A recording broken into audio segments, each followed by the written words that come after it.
Kakasaheb Mhaske memorial medical फाउंडेशनच्या वतीने दरवर्षी देण्यात येणाऱ्या काकासाहेब म्हस्के स्मृती पुरस्काराचे वितरण आज 12 जानेवारी रोजी कैलासवासी काकासाहेब म्हस्के यांच्या 44व्या पुण्यतिथीनिमित्त आयोजित करण्यात आले। यावेळी डॉक्टर सुभाष म्हस्के म्हणाले की यंदा आरोग्यभूषण या पुरस्काराने जनसेवा फाउंडेशनचे संस्थापक डॉक्टर विनोद शहा यांचा सन्मान करण्यात आला। डॉक्टर शहा यांनी ज्येष्ठ नागरिकांसाठी केलेले कार्य राष्ट्रीय पातळीवर गौरविले गेले असून आंतरराष्ट्रीय संस्थांसोबत त्यांनी केलेले कार्य उल्लेखनीय असल्याचे ते म्हणाले। या कार्यक्रमास प्रमुख पाहुणे लखनौ विद्यापीठ तसेच स्वामी रामानंद तीर्थ विद्यापीठाचे माजी कुलगुरू डॉक्टर सर्जेराव निमसे उपस्थित होते। या कार्यक्रमास विश्वस्त डॉक्टर स्मृती म्हस्के, विश्वस्त डॉक्टर अभितेज म्हस्के, विश्वस्त डॉक्टर दीप्ती ठाकरे, संस्थेचे CEO architect Sameer Thackeray, Kakasaheb Mhaske homeopathic medical कॉलेजचे प्राचार्य डॉक्टर रेगे विवेक, काकासाहेब म्हस्के फार्मसी कॉलेजचे प्राचार्य नितीन ठुबे, पार्वतीबाई नर्सिंग इन्स्टिट्यूटचे प्राचार्य अजित चौ, पार्वतीबाई नर्सिंग इन्स्टिट्यूटचे प्राचार्य अजित चवरदार आदींनी उपस्थित होते। इतके गरीब असायचे ससूनला की त्यांचं जेमतेम खाणं त्यांना गव्हर्नमेंट द्यायचं, पण त्यांच्याबरोबर 8-8 दिवस त्यांचे जे 2 रिलेटिव्ह राहायचे त्या रिलेटिव्हना फक्त ते 8 दिवसाची सुखी भाकरी नगरवरून किंवा औरंगाबादवरून घेऊन यायचे आणि ती ओल्या मिरची बरोबर खाताना आम्ही पाहिले। म्हणजे गरिबीची जाण आणि भान, जरी मी अगदी खेड्यातला असलो तरी खरी गरिबीची जाण आणि आम्हाला सगळ्यांना विजय मेडिकल कॉलेज आणि ससून हॉस्पिटलमध्ये झाली। ज्यावेळी आम्ही आमचे लेक्चर चालू असायचे, मला अजूनही आठवतं सुभाष की आपली लेक्चर बेडसाईड क्लिनिक व्हायची तर आम्ही बाहेर पडलेले जे वृद्ध भिकारी असायचे, मग ते फ्रॅक्चर असेल नाही ते ॲम्प्युटेड डायबिटीस लेग असेल, त्यांना आमच्या इथून आम्ही हॉस्पिटलमध्ये घ्यायचो, त्यांना जेवण द्यायचं खायला, त्यामुळे तेही खुश व्हायचे। पण त्यांच्या जीवावर आम्ही शिकलो आणि त्यांच्या जीवावर आज आम्ही या उड्या मारतोय। आणि म्हणून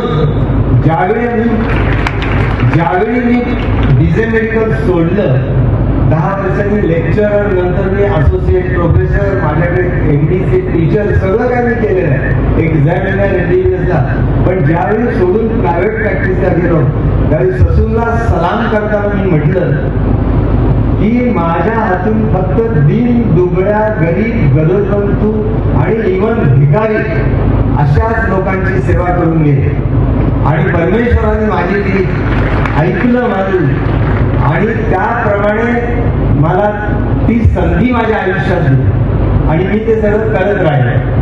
पण हे करत असताना अगदी राष्ट्रपती काय, राज्यपाल काय, मुख्यमंत्री आणि शरद पवार काय म्हणजे आणि सगळे कमिशनर, तुम्ही कुठलेही आमदार, खासदार, पुण्यात सगळे माझे पेशंट होते।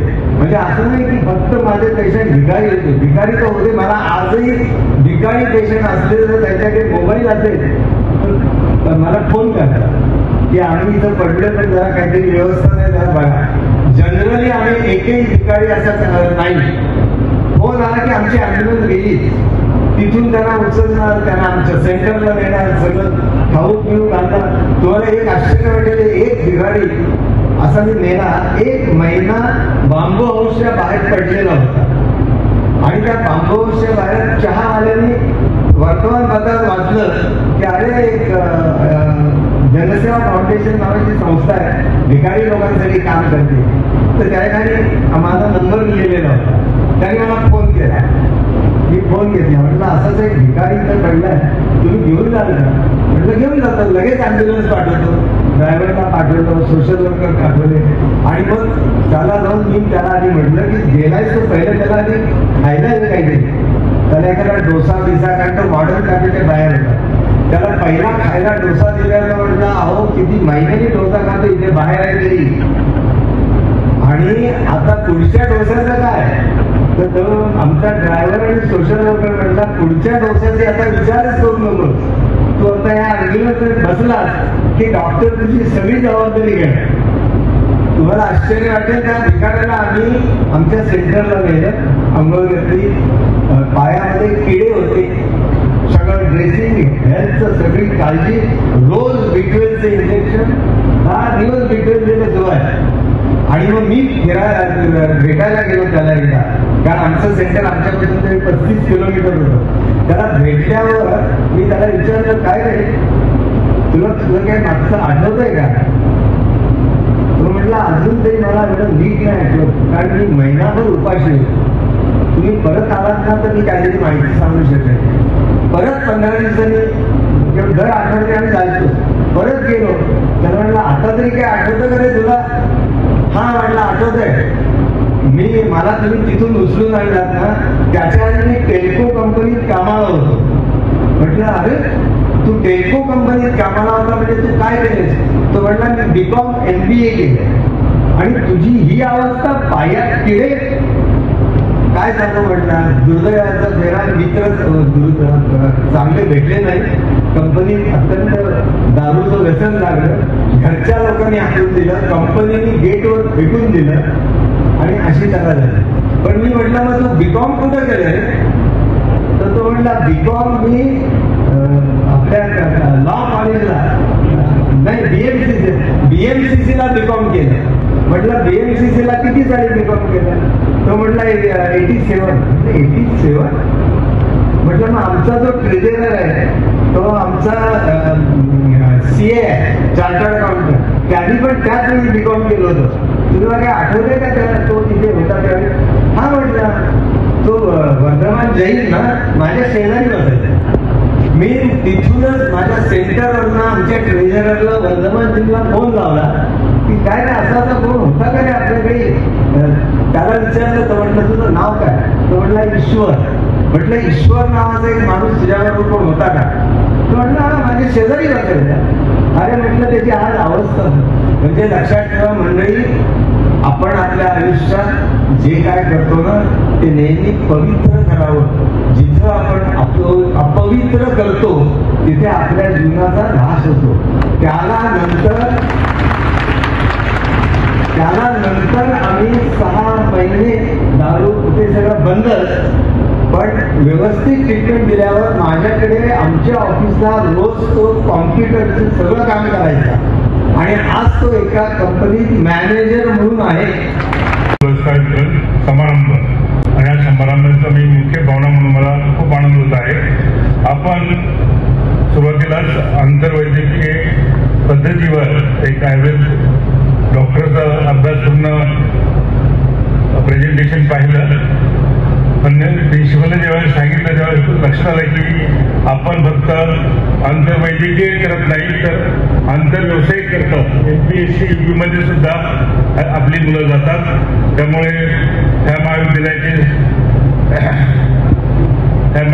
ज्यांना आरोग्यभूषण पुरस्कार दिलाय असे डॉक्टर विनोद बापट, थोर समाजसेवक, तसे डॉक्टर सुभाष मस्केंचे वर्गमित्र डॉक्टर साळुंके, या ठिकाणी माझे मित्र डॉक्टर शिंदे, डॉक्टर पालवे कॉलेजचे प्राचार्य, त्या संस्थेचे संस्थापक आणि सर्व डॉक्टर सुभाष मस्के, त्यांचे जावई ठाकरे आणि त्यांचे सर्व नाव घेतले सर्व डॉक्टर कुटुंबीय, सर्वच डॉक्टर्स आहेत, डॉक्टर कुटुंबीय.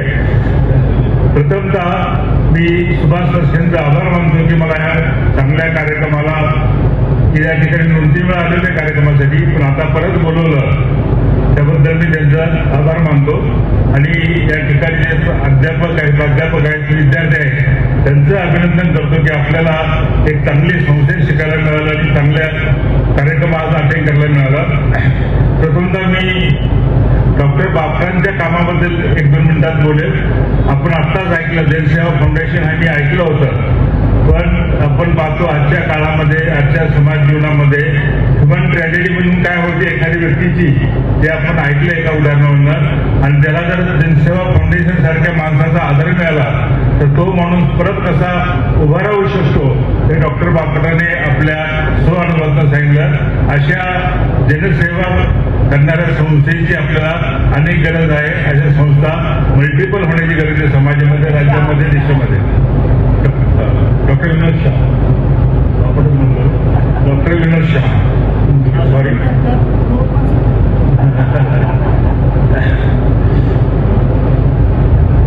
या ठिकाणी आपण डॉक्टर काकासाहेब मस्के फाउंडेशन तर्फे या ठिकाणी कार्यक्रम होत आहे.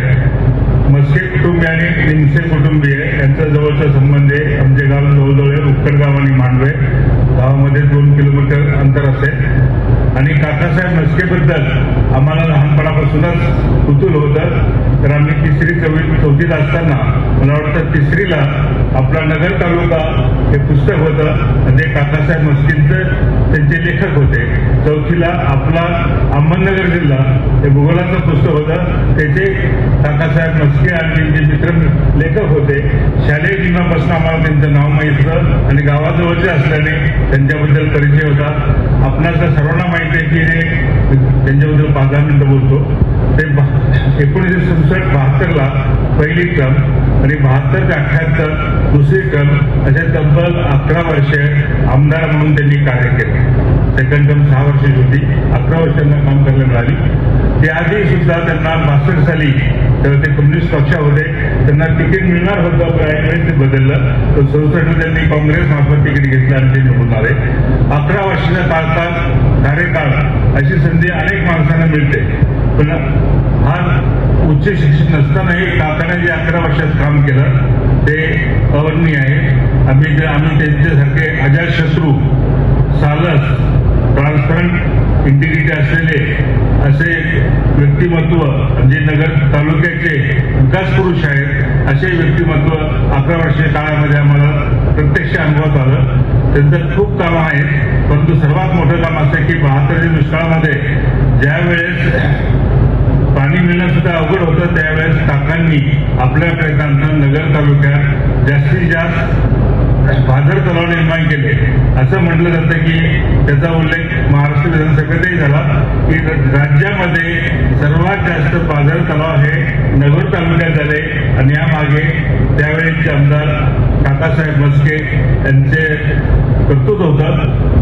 आम्हाला लहानपणी काकासाहेब म्हस्केपेक्षा किंवा काका हे एवढंच नाव माहिती होतं. किसन बाळाजी म्हस्के पूर्ण माहीत नसतात. किंवा काका या नावाने आमच्या तालुक्यात प्रसिद्ध आहे. किंवा काकामुळे हे नगर तालुका काही प्रमाणात सुजलाम सुफलाम झाला. कारण नगर तालुका दुष्काळी आहे, तर काही प्रमाणात जो आता आपल्याला विकसित वाटतो त्याचं सर्व श्रेय काकांच्या कामाला जातं. काका हे आमदारकीचं काम आपण सांगितलं, त्यांचं शिक्षणात खूप मोठं काम आहे.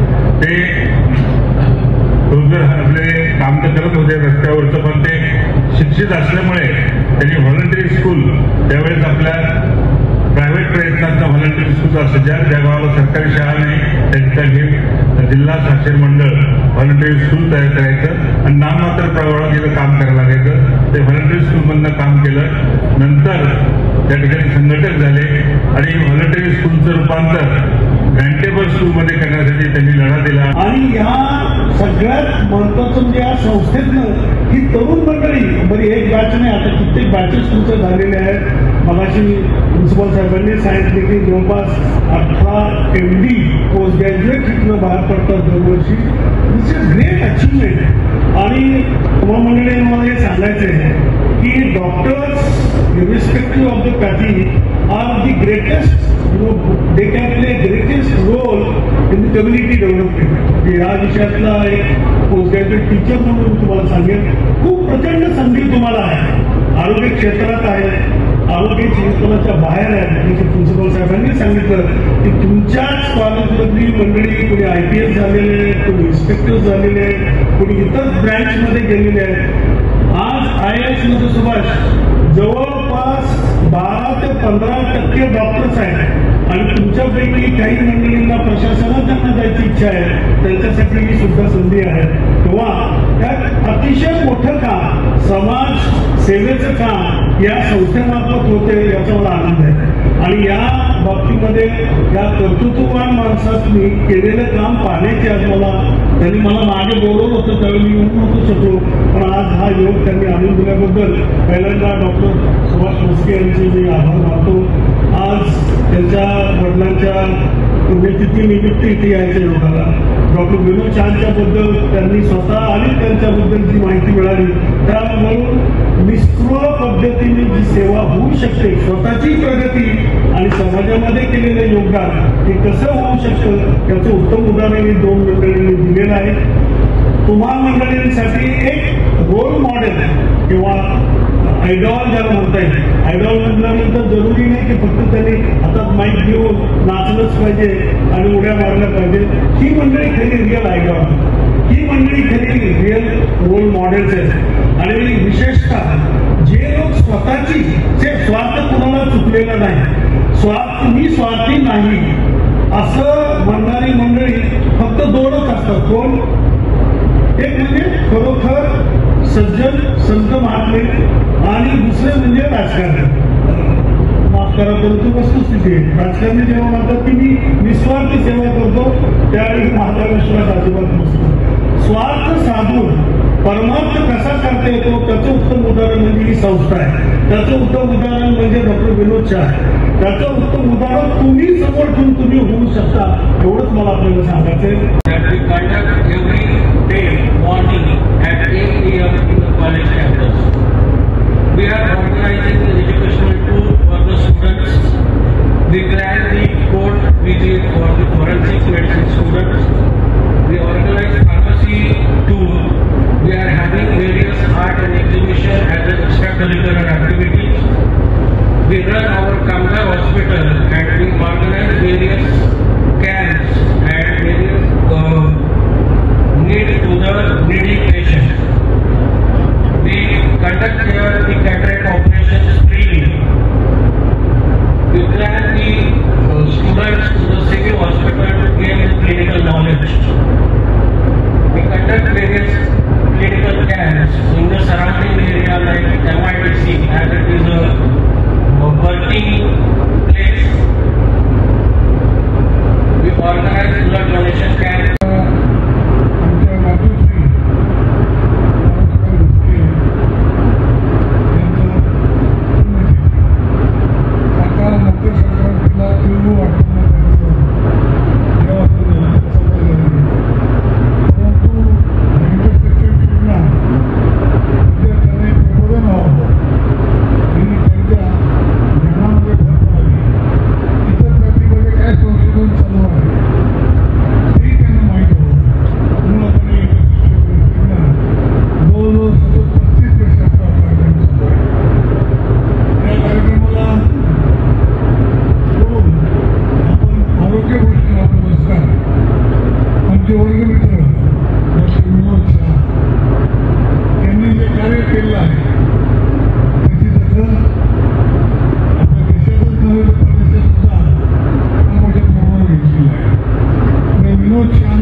मी आभार मानतो की एवढं मोठं काम करण्याचं त्यांनी मला मोकळीक दिली. त्यानंतर डॉक्टर विनोद शाह आजही